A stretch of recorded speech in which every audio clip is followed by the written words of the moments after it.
मुलांनो, आज आपण 28th पोयम बघणार आहोत. तिचं नाव आहे बेबीज ड्रेस. बेबी म्हणजे लहान बाळ आणि ड्रेस म्हणजे लहान बाळाचा ड्रेस किंवा लहान बाळाचे कपडे. अशी ही पोयम आहे. आपण बघूयात. Baby baby bless her, how शाल मम्मी ड्रेस हर. तर बेबी बेबी म्हणजे हे छोटंसं बाळ आहे, तर तिला काय करा, ब्लेस हर. ब्लेस म्हणजे काय, तिला आशीर्वाद द्या. आणि तिची आई तिला कशा प्रकारचे कपडे घालेल, ड्रेस हर म्हणजे कपडे घालणे. तर तुम्ही बघताना लहान बाळांचे कपडे किती छान छान असतात, रंगीबिरंगी असतात, रोज त्यांचे कपडे वेगवेगळे असतात, हो ना. मग आता ही आई सुद्धा तिच्या बाळाला कशा प्रकारचे कपडे घालेल ते आपण बघणार आहोत. The summer cloud is not too proud. आता उन्हाळ्याचं जे ढग असतात, तर उन्हाळ्यामध्ये कसं खूप गरम होत असतं ना, मग ते काही जास्त चांगले नसतात. To find the soft wool to dress her. आणि मग आई ह्या उन्हाळ्यामध्ये खूप घाम येत असतो, मग त्यावेळेस कशा प्रकारचे कपडे घालेल, तर जे सॉफ्ट वूलचे असतील अशा प्रकारचे. बघा, हे जे वूल आहे ना, ते एकदम मऊसूत वूल असते, तर त्या सॉफ्ट लोकरीचे म्हणजे सुती कपडे ती बाळाला घालणार आहे, म्हणजे बाळाला गरम होणार नाही. ठीक आहे.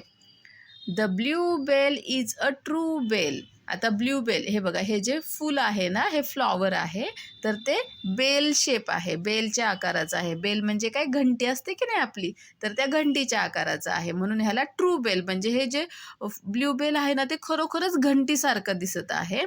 And will find the blue to dress her. आणि मग आई तर अशाच प्रकारचा ड्रेस बाळाला घालणार आहे. The cherry tree is a merry tree. आता हे बघा, हे चेरीचं झाड आहे, तर हे झाडाला बघून आपल्याला कसं वाटतं, खूप छान वाटतं की नाही, खुश होतो आपण, म्हणून ह्याला म्हटलेलं आहे मेरी ट्री. मेरी म्हणजे हॅप्पी, खुश होणे. तर ह्या चेरीच्या झाडाला बघून आपण खूप खुश होतो, म्हणून त्याला मेरी ट्री म्हणलेलं आहे. And will find the pink to dress her. आणि हे जे चेरीचे फ्लॉवर असतात की नाही, फुले असतात, ते पिंक कलरचे असतात, म्हणून आई काय करणार आहे, बाळाला असाच पिंक कलरचा ड्रेस घालणार आहे. The lily bright will find the white. आता हे लिलीचं फूल आहे बघा, ते कसं असतं, एकदम पांढरं शुभ्र असतं. ब्राईट म्हणजे काय, एकदम पांढरं शुभ्र असतं. The beautiful white to dress her. मग आई सुद्धा तिच्या बाळाला असाच पांढरा शुभ्र ड्रेस घालणार आहे, खूपच सुंदर.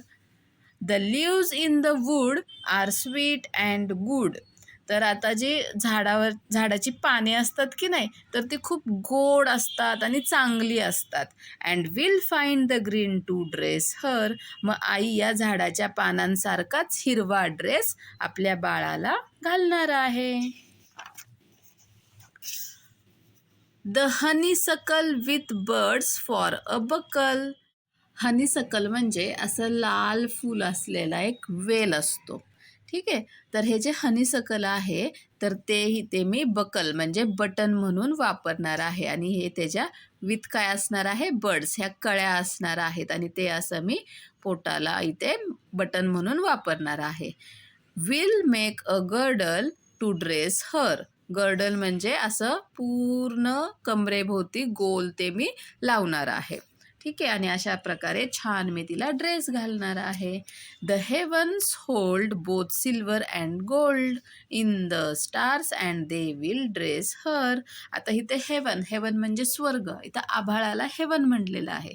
तर आभाळामध्ये दोन्ही असतात, सिल्वर पण असतं, चांदी पण असतं, आणि सोने पण असतं. म्हणजे त्याचे जे स्टार्स आहेत ना, तर त्याला सोने आणि चांदी म्हटलेलं आहे. तर ते जे स्टार्स आहेत, ते मी तिच्या ड्रेसवरती असलेला तिला ड्रेस घालणार आहे. तर अशा प्रकारे आई आपल्या बाळाला वेगवेगळ्या प्रकारचे छान छान कपडे घालणार आहे, असं या पोयममध्ये सांगितलेलं आहे. आणि या पोयमचे पोयट आहेत, म्हणजे ज्यांनी ही पोयम लिहिलेली आहे, त्यांचं नाव आहे W.B. रँड्स. ओके, समजली ही पोयम? Bye bye.